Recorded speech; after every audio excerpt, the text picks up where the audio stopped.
Hey, what's up, what's up? We are here at Team Soriano na naman at eto, papunta kami sa therapy ng aking anak na si Shoti. Ito yan, ito yung anak ko si Aki, yung gwapo naman talaga, naglalakad lang at papunta doon, no? Yan, no, hinihikab pa nga, pagod kaka-training at yun, nauuna ang mami niya. Kasi nabibigatan kay Shoti Kels. Kaya yan, papunta na kami dyan. Once in a week kami pupunta sa therapy ni Aki, ni Shoti Minsan 2 beses sa isang linggo. Kaya yun, dito yun sa Strata 101. Kaya yan, bago kami pumunta doon, nakakita si Shoti Kels ng cake. Gold Deluxe ba o Red Ribbon? Kasi mahilig si Shoti sa cake. Pag nakakita si Shoti Kels ng cake yan, nanggigigil yan, gusto na kagad bumili. Kaya wala kami magawa. Kaya yung cake, bibili kami mamaya-maya niyan para regaluhan si Teacher Jody, ang therapist ni Shoti Kels. Kaya ito, pumasok na kami sa Red Ribbon para bumili na kami ng pangregalo kay Teacher Jody. Yan, ito, namimili na si Shoti. Anong cake ang gusto mo? Yan, namimili na siya. Yung purple. Gusto niya siya talaga ang mamimili. Ayaw niya kami. Gusto niya siya. Kaya yan, nakapili na. Paakyat na kami doon sa kanyang therapy. Yan, si Shoti, na nahihirapan pa nga si Aki dahil siya taga-bitbit. Hindi niya alam kung paano niya bibit-bitin. Medyo naiinis na yan, pero natatawa-tawa pa rin. Talaga natatawa-tawa pa rin si Aki. At ito, malupit yan. And elevator na kami. Si Shoti, tuwan-tuwa dyan. Then, ang daming Shoti Kels daw. Ang daming Shoti, ang daming dahil sa salamin. Yan, tuwan-tuwa. Mag-hi pa yan. Hi! Tapos yan. Saya-saya ni Shoti Kels. Mamaya mahihirapan na sa therapist niya. Pero excited naman siya dahil nasanay naman na siya. Kaya yan, papunta na kami dito sa Hong's, ang kanyang therapy sa Hong's Children's Center for Cerebral Palsy. Magagaling ang mga therapist niyan. Kaya yun. Kaya ito na, sinisimulan ng pagte-therapy sa kanya. Kaya ginagawa sa kanya yan, inaano yung likod niya para mag-straight yung back niya sa spinal cord. Kasi minsan si Shoti masyadong bayokos siya. Kaya ginagawa, pag umuupo siya, kailangan yung sa may lower back, tag dito, pinipisil-pisil. Tapos yung yan sa leeg niya kasi. Kaya masyado siya nakayuko, hindi naka-straight yung back niya. Kaya hinihilan Teacher Judy yung neck niya, pa-up, yung yan sa may batok niya, para mag-straight yung back niya.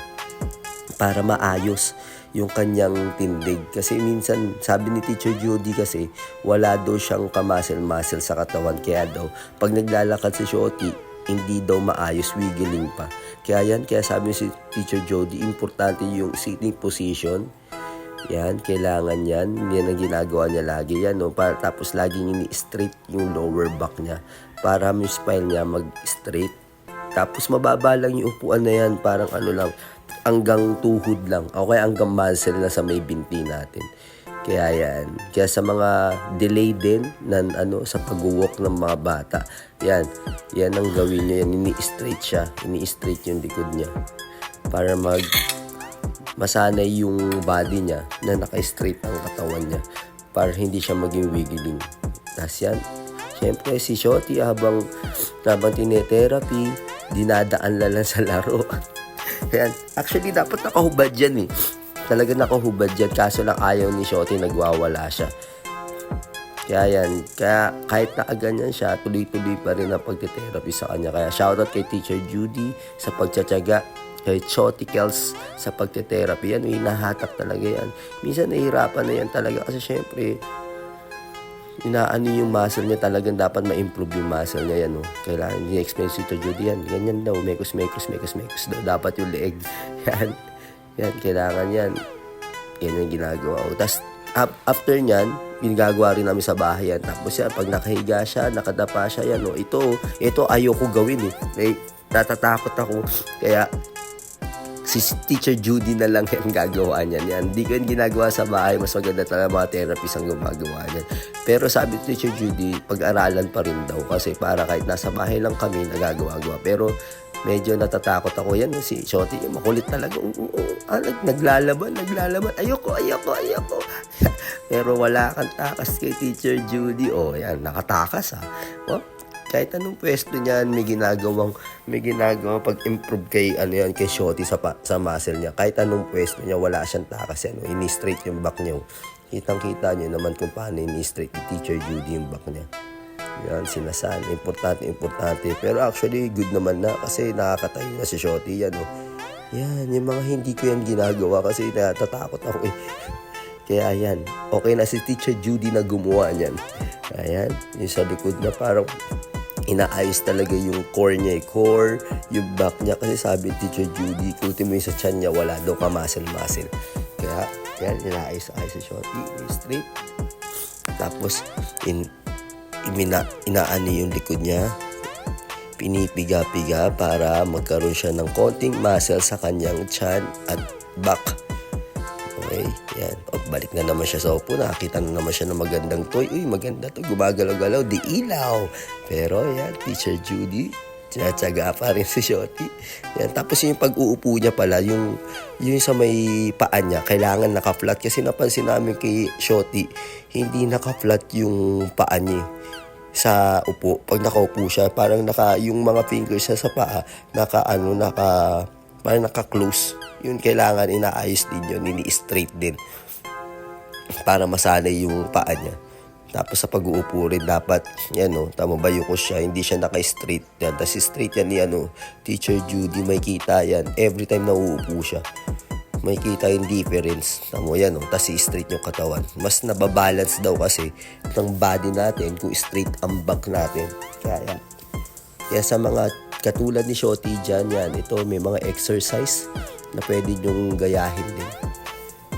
Okay, pero konting ingat. Pero mas maganda yan kung pupunta kayo sa Honks kasi mas maganda sila yung magtuturo sa inyo. Ito parang clip lang naman to pero hindi namin siya actually kaya explain ng literal kasi mas maganda talaga yung mga therapist doon na mag-explain sa inyo. Kaya yan, tuloy-tuloy yan. Wala kang takas kay Teacher Judy yan. Tuloy-tuloy ang pag-exercise kay Shotty. Pero si Shotty, meron naman nakikita ng toys. Sabi niya, gusto ko na naman ng bagong toys. Meron pa sa paa yan. Sabi ko sa inyo yung sa paa niya, hindi straight. Masyadong naka-point yung paa ni Shotty. Kaya ini-straight din ni Teacher Judy yan. Kaya yan, si Teacher Judy, ang tiyaga talaga ni Teacher Judy. Minsan gusto ko ako na lang i-therapist ni Teacher Judy. Kaso kailangan ni Shotty Kills talaga yan. Ini-straight yung back. Iga na naman si Shotty Kills. Yan, ayun yung difference. Makikita niyo yung difference yan pag pinipiga ni Teacher Judy. Ina-align niya talaga yung back ni Shotty. Kaya yan. Tingnan nyo naman, ang tiyaga talaga ni Teacher Judy. Kasama niya ang mami niya niyan. Kami ni Aki, nagtatago sa labas para hindi kami makita ni Jackie. Pero si Aki, di na rin ang pagpikil niya. Mamaya, papasok na rin sa loob yan Kasi nabi ni Aki, daming toys, Daddy. Gusto niya na rin maglaro. Kaya yan. Yan, namasay talaga na ayos talaga ni Teacher Judy daw yung likod niya. Dapat straight para magpantay at makahanap niya yung balance niya. Kaya yan, sa sitting position din, napapansin niyo yung mga anak natin. Importante pala yun, dapat inaayos. Yung naka-W sitting position yung mga bata. Huwag dati sanayin na ganun yun. Dapat ayusin natin.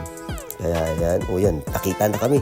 Nagtuturo-turo na si Shotty, Nakita na kami niyan kasi yung kuya Aki niya, gusto na rin pumasok. Kaya yan, balik na naman sa upo si Shotty Kills. Yan, panay back talaga ang tinitira kay Shotty. Kasi nga, hindi pantay yung back niya. Tapos yung palaging sobrang yuko. Kaya yan ang kailangan sa kanyang i-improve yan sa may neck. Nakita niya, sabi ito si Judy, masyado naka-front yung parang yung baba niya. Nakaangat masyado yung batok niya. Hindi siya yung parang nasa center. Hindi pumapasok yung baba niya sa loob. Masyado nakalabas. Yun, para nakatingala yung look ng posture niya na kailangan daw naka-straight daw yung batok. Kaya yan, sana naiintindihan niyo yung pinagsasabi ko para makatulong din sa mga katulad ni Shotty Kills. Ayan, konti pero busy talaga si Shotty sa paglalaro. Upok! Yan, akit na naman si Shotty. Hindi talaga siya. Yan nakatayo na si Shotty. Yan tingnan nyo Nakakatayo naman siya, nakakalakad naman na siya. Pero matagal parang 6 months bago siya nakalakad sa tulong ni Teacher Judy. Dati talaga hindi siya makapaglakad. Ultimo pag makatayo, hindi siya makatayo.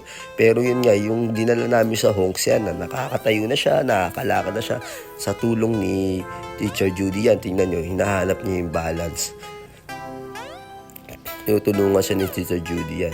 So ayan tingnan nyo maglalakad mamaya yan. Yan yan yung balance hinahanap nila pinag-aaralan ni Shotty. Dapat yung balance nasa gitna lang kasi minsan nasa harap yung balance niya kaya parang wiggle siya yung pag naglalakad. Kaya yan inaayos ni Teacher Judy kaso nakita na kami kaya gusto niya kami lapitan pero tiyaga tayo Teacher Judy. Wala kang takas dyan kay Teacher Judy, kala mo yan.